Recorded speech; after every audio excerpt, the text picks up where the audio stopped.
50 నుంచి 60% పనులు నిధులు కేటాయించడమే కాదు, అప్రూవల్ తేవడమే కాదు, పనులు కూడా పూర్తి చేస్తే 2 సంవత్సరాల్లోనే 2022, 23, 24 లోపల చేస్తే ఈ 20 నెలల కాలంలో వీళ్ళు కనీసం 5-10% కూడా ఈ పోర్టులు కానీ ఫిషింగ్ హార్బర్లు కానీ నిర్మాణాలు ముందుకు పోవట్లేదని చెప్పి ఈరోజు వాళ్ళు ఇచ్చిన సమాధానం ద్వారా మనందరికీ రాష్ట్ర ప్రజలు తెలియజేస్తా ఉన్నాం మేము.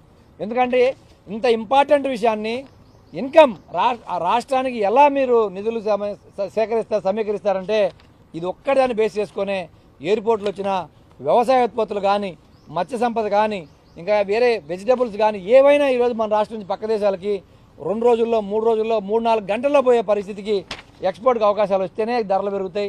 ఈరోజు సెంచరీ ప్లైవుడ్ వచ్చింది అంటే జామాయిల్ రేటు 2,500 నుంచి 10,000 రూపాయలకు పెరిగింది ఒకేసారిగా. అది జగన్మోహన్ రెడ్డి గారి ప్రభుత్వంలో తీసుకొచ్చిన పరిశ్రమలు. అవన్నీ పక్కన పెట్టి ఈరోజు అభివృద్ధికి ఏదైతే ముందుకు మేము బాటలు వేసామో, గత ప్రభుత్వంలో అడుగులేసిందో అవన్నీ కూడా పక్కకు పెట్టి ఈరోజు మీరు ఏం చేస్తున్నారని చెప్పి మేము అడుగుతా ఉన్నాం.